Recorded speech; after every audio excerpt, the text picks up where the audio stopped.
Hola, bienvenidos a nuestro podcast Librando la Fe, explorando la teología de la liberación. Mi nombre es Adriana. Y yo soy Jacqueline. Y el día de hoy nos dedicaremos a debatir uno de los enfoques teológicos más importantes de Latinoamérica, la teología de la liberación. Para introducir un poco mejor el tema del día de hoy, Jacqueline, te quería hacer una pregunta. Claro. ¿Qué piensas cuando escuchas la palabra teología? Cuando pienso en aquello, tres palabras surgen en mi mente: creencia, doctrina y fe. Efectivamente, cuando hablamos de teología nos referimos a esa reflexión de la realidad hecha desde una perspectiva de fe. Ahora bien, partiendo de esta idea surge la teología de la liberación, la cual cuestiona cómo es posible que se pueda hablar de Dios en un contexto plagado de pobreza y desigualdad, como es, por ejemplo, Latinoamérica. Asimismo, esta critica las causas de las injusticias sociales, así como también busca defender a las personas marginadas, especialmente de los sujetos sin derechos y aquellos que poseen carencias más allá de las materiales. En este contexto, una de las figuras más importantes es Gustavo Gutiérrez, sacerdote y teólogo, quien ha criticado las estructuras políticas y económicas que perpetúan la desigualdad y opresión. Sin embargo, dicha propuesta teológica presenta para ciertos grupos sociales algunas limitaciones. Entonces, para profundizar más en el tema, tenemos como panelistas invitados a Sebastián y Cristian, quienes son estudiantes de la carrera de Humanidades de la Pontificia Universidad Católica de Perú.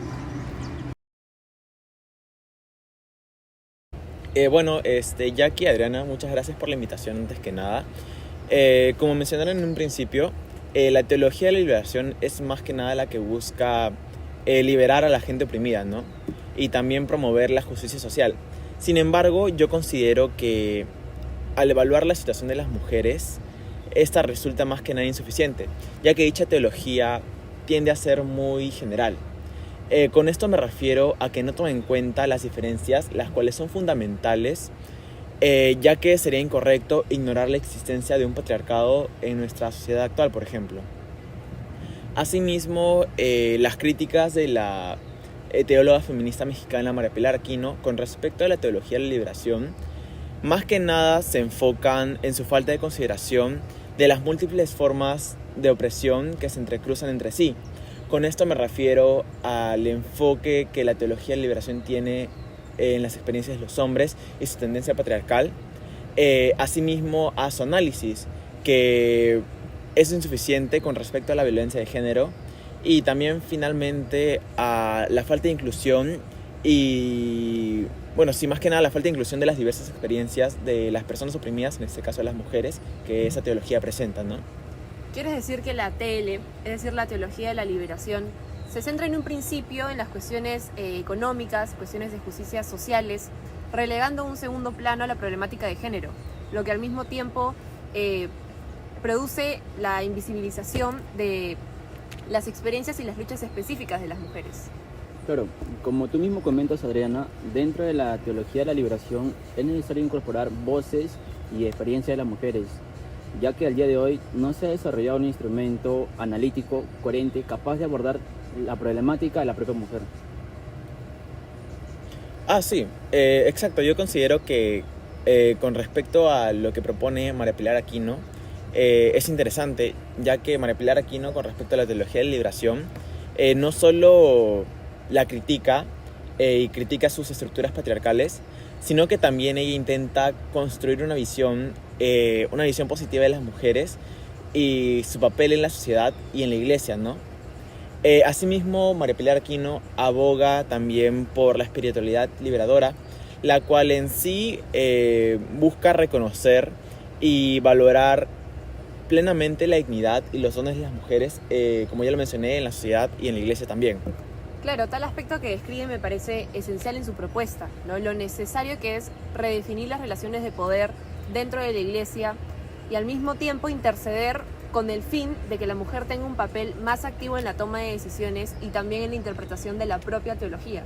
Correcto, me parece muy interesante lo que están diciendo, y en este contexto me parecería también importante seguir discutiendo y defendiendo las ideas de María Pilar Aquino. Entonces, en este contexto nosotros quisiéramos saber, ¿no? ¿Cuál es el nombre que le otorga Aquino a esta propuesta que se enfoca esencialmente en la vida de las mujeres? Y en este contexto también quisiéramos saber, ¿qué es la teología feminista?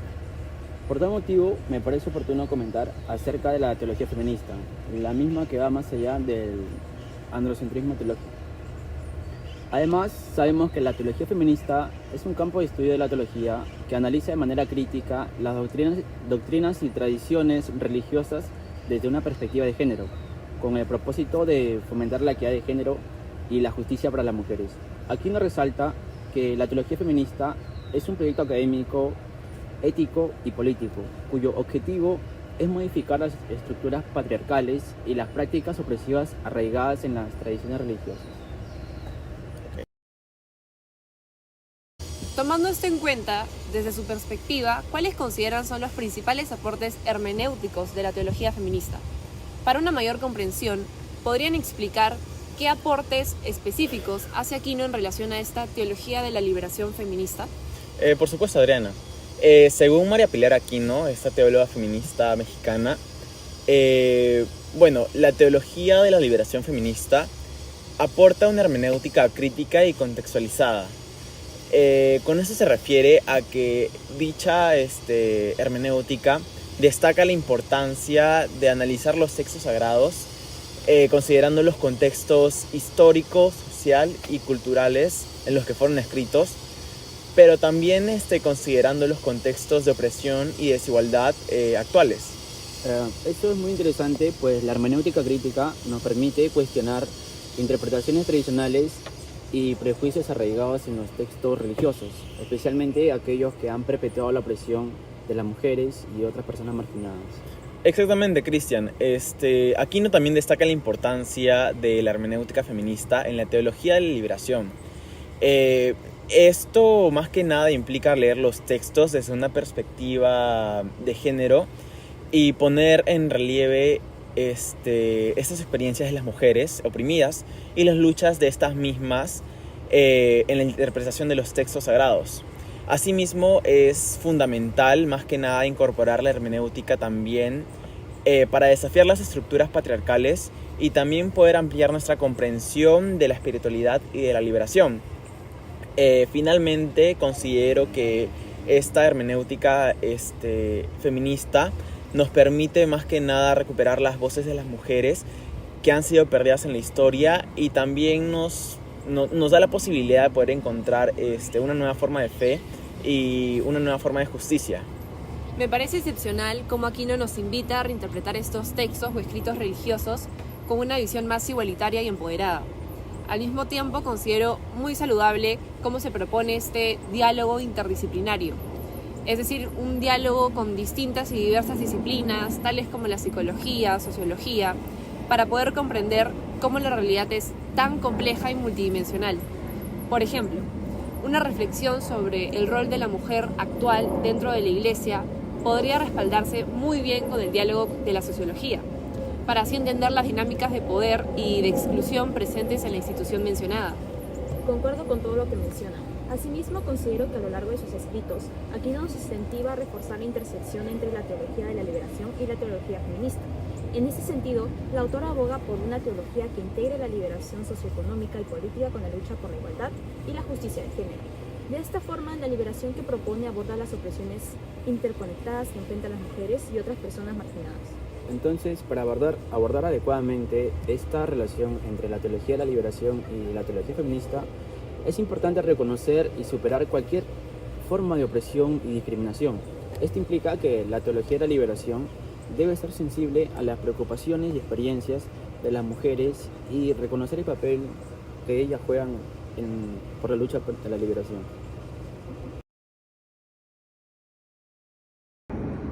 Por cierto, otro autor relevante frente a la teología de la liberación es Roberto Tomichat. Sin embargo, este autor se centra en una liberación más arraigada a la raza y a la discriminación. En este caso, nosotros podríamos hablar de una teología decolonial. Exacto, Jacqueline. Así como mencionas, el autor Roberto Tomichat y sus aportes permiten que el foco se centre un poco más en la problemática que existe en los pueblos indígenas, ya que estos son un grupo social altamente marginados y que también sufren constantemente injusticias sociales. Cabe recalcar que Tomichat critica el proyecto colonial cristiano por la manera que la expansión del cristianismo durante la colonización fue acompañada por la imposición de estructuras de poder y la imposición cultural y religiosa sobre los pueblos indígenas. En este punto es importante hablar de cómo los pueblos indígenas, además de ser un grupo altamente marginado, son un factor que contribuye al rezago de la colonialidad epistemológica. Sebastián, creo que tus investigaciones ahondan más en ese rubro. ¿Nos puedes comentar un poco de ello? Así es, Adriana. Recuerdo que Roberto Tomichat mencionaba que impuso una situación a la que llamaba colonialidad epistemológica. Con esto se refería más que nada al hecho de que los saberes y la cosmovisión indígena eran desvalorizados, es decir, se les quitaba el valor y también se les marginaba a favor de los conocimientos occidentales. Claro, comprendo. Y también comprendo que en este contexto Tomichat argumenta que dicha problemática, ¿no?, de la colonialidad epistemológica persiste hasta hoy y debe ser superada para poder lograr una verdadera emancipación. Entonces, creo yo que a raíz de esto, Tomichat nos propone establecer un diálogo intercultural genuino, uno que permita un consenso entre cosmovisiones ideológicas y que también logre ponerle fin a la monoculturalidad, ¿no? Esta monoculturalidad que está presente en ciertas corrientes de la teología cristiana. Entonces, en ese sentido, por favor, Cristian, ¿te gustaría abordar un poco más acerca de ello? Claro, Jackie. Tomichat sostiene que este diálogo intercultural genuino es necesario para enriquecer y diversificar la teología cristiana, así como para desafiar y superar la hegemonía cultural. Al abrirse a una variedad de cosmovisiones simbólicas, se busca dar voz a diferentes tradiciones y perspectivas culturales, incluyendo aquellas que históricamente han sido marginadas o subrepresentadas. En última instancia, esta propuesta busca generar un espacio de encuentro y comprensión mutua.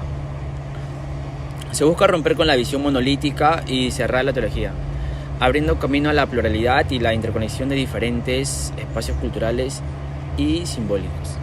Ok, exacto, Cristian. Tomichat más que nada reconoce la diversidad de conocimientos y también de culturas, y es por esto que establece una relación de igualdad y respeto mutuo para poder así incluir y, como ya dije, respetar las diferentes cosmovisiones y tradiciones que se tienen con respecto a la religión, obviamente. Y bueno, también de esta manera se promueve más que nada la interacción, el aprendizaje mutuo y también la colaboración entre las personas involucradas. Claro, para indagar un poco más en el tema, Cristian, ¿cuáles son otros aportes que nos brinda Tomichat respecto a esta problemática? A ver, otros aportes propuestos por Tomichat es la recuperación de saberes ancestrales compatibles con la fe cristiana.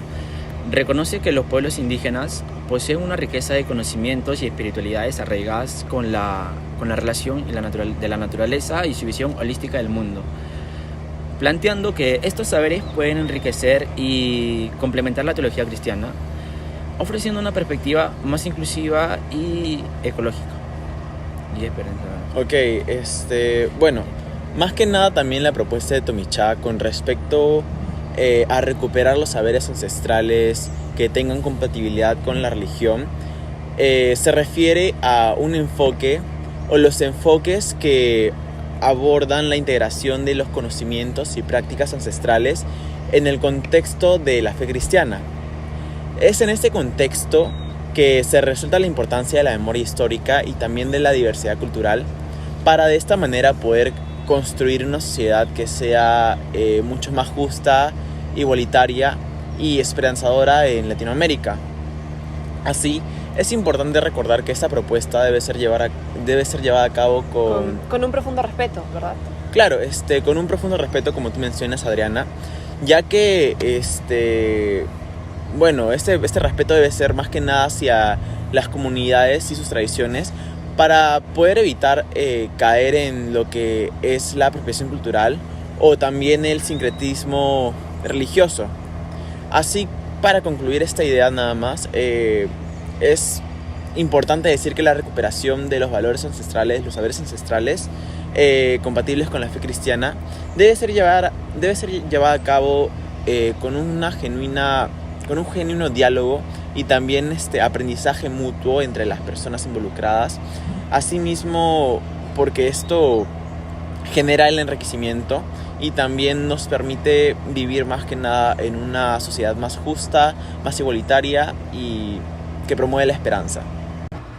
Vale, entonces, en síntesis, si nosotros deseamos, ¿no?, integrar estas propuestas analizadas el día de hoy, tales como la teoría feminista y la teoría del la decolonial, considero que debemos unir estos proyectos para poder lograr un cristianismo interseccional y vigoroso. Claro, como una forma de reflexión, considero que un cristianismo relevante hoy involucraría muchos de los aspectos tratados en las diferentes teologías que hemos analizado hoy en día, me valga la redundancia, como una construcción desde distintas perspectivas para diferentes realidades, como las de las mujeres, los grupos indígenas, etc.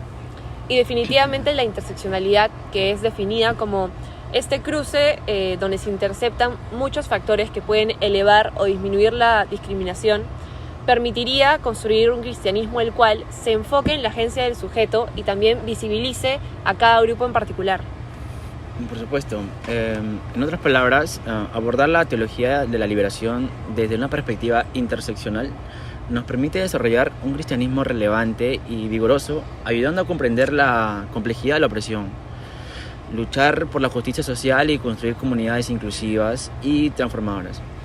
Al hacerlo, cumplimos con el mandato central del Evangelio, de amar y servir a nuestro prójimo, especialmente a los más vulnerables. En conclusión, muchas gracias Sebastián y Cristian por haber asistido a nuestra invitación y por haber asistido el día de hoy. Gracias. Bueno, Jackie, antes de terminar quisiera decir que, poner esta teología de la liberación y sus afines en práctica resulta un trabajo muy riguroso y también difícil de aplicar, ¿no? Sin embargo, considero que es necesario conocer sobre la teología de la liberación, porque de esta manera esta nos sirve como una base para poder llevar nuestro cristianismo, nuestra fe cristiana, a algo más, ¿no? Como que tenga un impacto mucho mejor en la sociedad. Claro. Ahora sí, gracias. Gracias.